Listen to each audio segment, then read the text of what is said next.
Hey y'all, welcome back to Harmon Homestead. Look what we have here. I did a video the other day on how to plant radishes, and yesterday I noticed all of my du jour radishes, the 18-day radishes, had germinated. Best as I can tell on both outer rows. Look at that, guys. I love seeing that soil where you plant it in a line, it just cracks open. I love that. Down the center, all of our Easter basket radishes have germinated. I am so excited. Let me zoom in here so you can see a little radish leaf, okay? We're gonna go back through here and thin these out.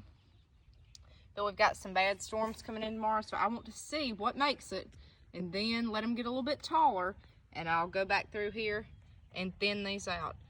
So from the time I planted these Wednesday afternoon until yesterday, that was 4 days that it took for these 18-day radishes to germinate.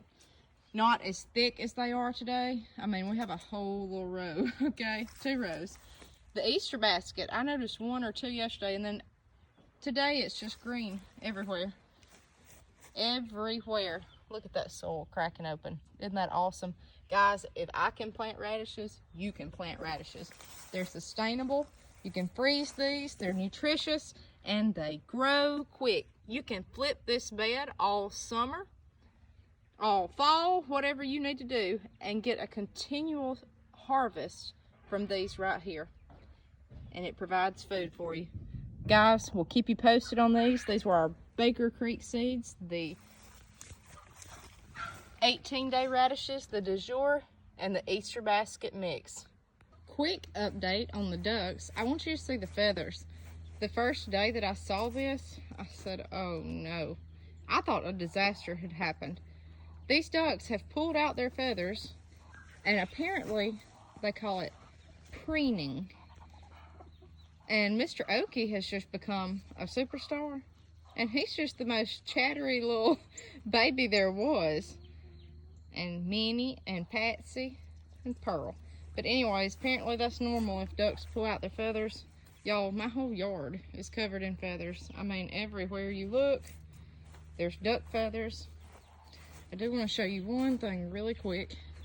I mean, look at these feathers. They just go all the way around the property. In front of our house, there's always been a small spot where it was just not usable for much of anything. And it's just a small piece of garden. Well, the other day I said, you know what? I'm going to turn this into a raised bed. A pine tree had fell in our yard. Y'all look at that, which I already had the rock there. I added a few more. Look at this. That's all pot and mix for my buckets. We're done with the buckets for right now. Got some rosemary over here. I planted it up under this huge hickory tree. But look at that. Let me zoom out a little bit. Now I've still got to flatten out the dirt. But look at all that potting mix and compost. And this right here was just to the right side of our walkway. And I said, I'm going to have me a big raised bed. Guys, this is a pretty good size raised bed. Leveled it up on the bottom. I love it because these logs will rot. If I want to go back with something more permanent, I can. If I don't like it, no big deal. Chunk them off in the woods. That's what you get when you live in the country. The rock is just a pretty border. Got 2 logs down there. Got gladiolas on the outside and wisteria. I mean, look at the logs. Use something that you have around your house as borders and raised beds and materials. It does not have to be fancy and all this metal, and it does not have to be. It can be a pine log. It can be a hickory log. It can be whatever, as long as you just get creative. Now, I didn't lift that one, my husband did. I lifted some, and he said, hey, I really like this. It looks rustic. He said, I'll help you with this. So he did, and guys, we're going to even this out. We're going to throw fertilizer in it, and I don't know what we're going to plant, but we're going to plant something in the front of this house. So y'all, I'm out here, and we have worked today. And piled it all in this afternoon. But anyways, I'm so proud of that raised bed, and I'm so proud of everything that we've done, and its ingenuity and its persistence and creativity. I am so proud. Guys, y'all can do this. If I can decide that a fallen over pine tree can be a raised bed, you can too. And heck, you could just plop these down anywhere in this yard.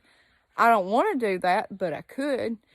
You could do that. A lot of people don't even have to know that you've got gardens in a backyard. If you get creative with this, just something small, you can have a garden. It doesn't matter if you live in the city or where. You can do that. If you live in town and have lots, you can definitely do it. So the main thing is get creative, stay after it, grow something. The time is here. We'll see you next time on Herman Homestead.